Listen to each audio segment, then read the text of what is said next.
নমস্কার বন্ধুরা, আমি রাজীব দত্ত। রাজীব দত্ত ব্লগে আপনাদের স্বাগত। আর রাজীব দত্ত ব্লগ মানেই হচ্ছে অন্যায়ের বিরুদ্ধে প্রতিবাদ, অন্যায়ের বিরুদ্ধে লড়াই।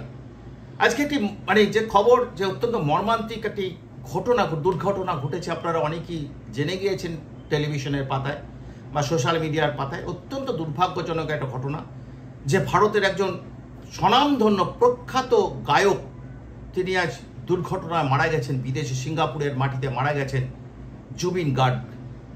অসমের মূলত তিনি অসমীয়া গান দিয়ে তার উত্থান, এবং তার আমাদের প্রচুর বাংলা গান তিনি গেয়েছেন। বলিউডের তিনি প্রচুর গান তিনি গেয়েছেন, এবং তার আজকে কিন্তু হঠাৎ করেই একটি দুর্ঘটনায় মৃত্যু হয়েছে।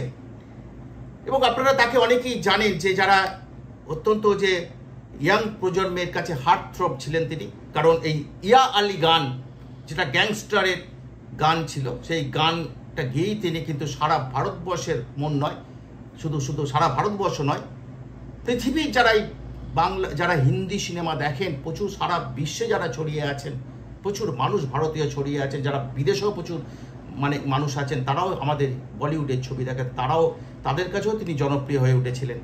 এখানে যেমন বাংলা গান যারা আমরা বাঙালি, যারা আমরা জানি যে খুব দেখেন আশেপাশের মাইকে বা বাজে, যে এই যে পুজো আসছে, এগুলো খুব খুব কমন গান, এগুলো খুব ইয়াং প্রজন্ম, এটা কিন্তু খুব এগুলোকে খুব ভালোবাসে শুনতে। তার মধ্যে হচ্ছে মন মানে না, পিয়ারে, এই গানগুলো কিন্তু তার কণ্ঠে, সুরেলা কণ্ঠে কিন্তু জাদু, এই জাদু কিন্তু আমাদের মুগ্ধ করে। আজকে তিনি সিঙ্গাপুরে একটি অনুষ্ঠানে গিয়েছিলেন, গতকালই তিনি সিঙ্গাপুরে গেছিলেন, এবং তার কারণটা হচ্ছে নর্থ ইস্ট ফেস্টিভ্যাল হচ্ছে সিঙ্গাপুরে, এবং সেই উৎসবে যোগ দেওয়ার জন্য, তিনি গান করার জন্য তিনি গিয়েছিলেন, এবং আজকে তার অনুষ্ঠান ছিল। এবং যখন তিনি মারা যান, প্রায় দুপুর 2:30 থেকে 3টে নাগাদ এই দুর্ঘটনাটি ঘটে।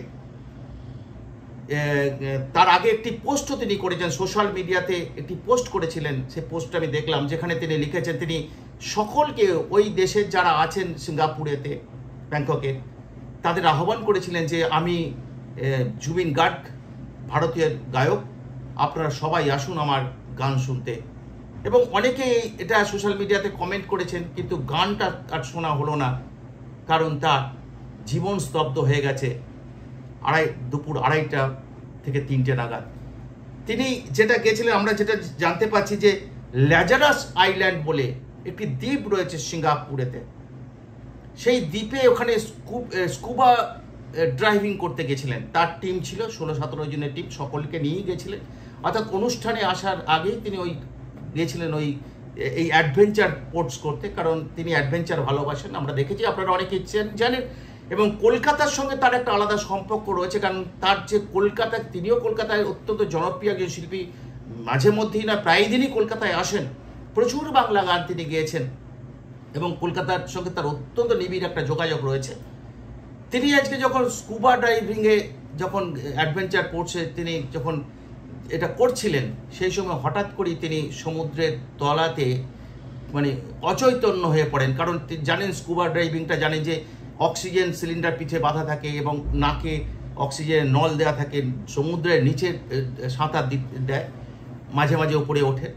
অর্থাৎ এই যে একটা অ্যাডভেঞ্চার স্পোর্টস, এটা কিন্তু তিনি আজকে ঝুঁকি নিয়েছিলেন। অত্যন্ত সতর্ক থাকতে হয়, হয়তো কোনো কারণে তাকে আজকে তার আর আয়ু ছিল না, এটা আমি ধরে নেব, যার ফলে কিন্তু তার এই অঘটনটা ঘটে গেছে। যদিও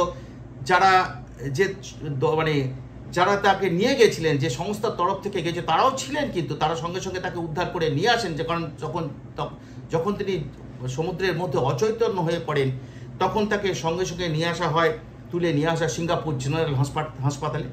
কিন্তু সেখানকার চিকিৎসকরা তারা ঘোষণা করে দেন তিনি অনেক আগেই মারা গেছেন। অত্যন্ত মর্মান্তিক ঘটনা। এত জনপ্রিয়, 51-52 বছর বয়স, সম্ভবত 52 বছর বয়স, এবং সারা আসাম, বাংলা, বলিউড সবাই কিন্তু, সারা ভারতবর্ষ আজকে স্তব্ধ হয়ে গেছে। এরকম একজন গণ্যমান্য শিল্পী, সুরেলা কণ্ঠী, যার প্রতিভাবান শিল্পী, তার এই তার জীবন স্তব্ধ হয়ে যাওয়া। যাই হোক, নিয়তি কার কখন কি আছে সেটা বলতে পারবো না, তবে তার উদ্দেশ্যে আমাদের শোক যাপন রয়েছে, তার পরিবারের উদ্দেশ্যেও আমরা শোক যাপন করি।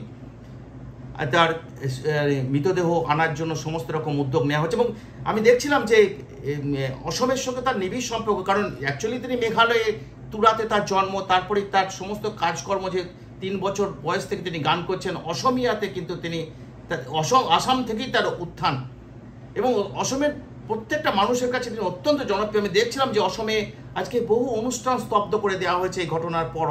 সারা অসম কিন্তু আজকে স্তব্ধ হয়ে গেছে, না বাংলাও স্তব্ধ হয়ে গেছে এই ধরনের খবর শুনে। অসমের মুখ্যমন্ত্রী হিমন্ত বিশ্ব শর্মা তিনি মানে শোক প্রকাশ করে টুইট করেছেন একটা, যে এই খবর যখন আমি পেয়েছি তখন আমার কথা বলার কোনো ভাষা আমি স্তব্ধ হয়ে গেছিলাম, কি কথা বলতে পারছিলাম না এই খবর শোনার পর। যাই হোক, এখন তো কিছু করার নেই, তিনি চলে গেছেন, তিনি যেখানে যান ভালো থাকুন এটাই কামনা করি। আর তো কিছু করার নেই আমাদের। তবে তার মৃতদেহ ফিরিয়ে আনার জন্য তাকে অসম সরকারের পক্ষ থেকে মুখ্যমন্ত্রী নিজে চেষ্টা করছেন। তিনি ইতিমধ্যেই ভারত সরকারের সঙ্গে কথা বলেছেন যাতে ওখান থেকে সিঙ্গাপুর থেকে তার মৃতদেহ ফিরিয়ে আনা যায়। কিন্তু অগণিত ভক্ত শুধু নয়, যারা আজকে তিনি আহ্বান করলেন, খুব অবাক লাগছে, যেটা গা শিউড়ে ওঠার মতো ঘটনা। তিনি আহ্বান করলেন সিঙ্গাপুরের মানুষকে যে আমি জুবিন গার্গ, আমি এসেছি আপনাদের গান শোনাতে। সবাই সিঙ্গাপুরবাসীকে আহ্বান করি যে আপনারা আসুন, আমার গান শুনবেন। আজকেই তার অনুষ্ঠান ছিল, সেই অনুষ্ঠান এতে আর গাইতে পারলেন, সিঙ্গাপুরবাসীর সেই গান আর শোনা হলো না। তাই খুব একটা মর্মান্তিক ঘটনার চেষ্টা করলাম পুরো বিষয়টাকে আপনাদের সামনে উপস্থাপিত করতে।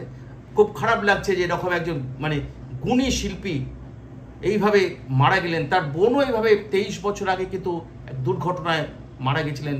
আজ দাদা 23 বছর পর ঠিক একই পথে দুর্ঘটনায় মারা গেলেন। তিনি ভালো থাকুন এই কামনাই করি এবং শান্তিতে থাকুন, তার আত্মার শান্তি কামনা করি। আপাতত এইটুকুই, ধন্যবাদ।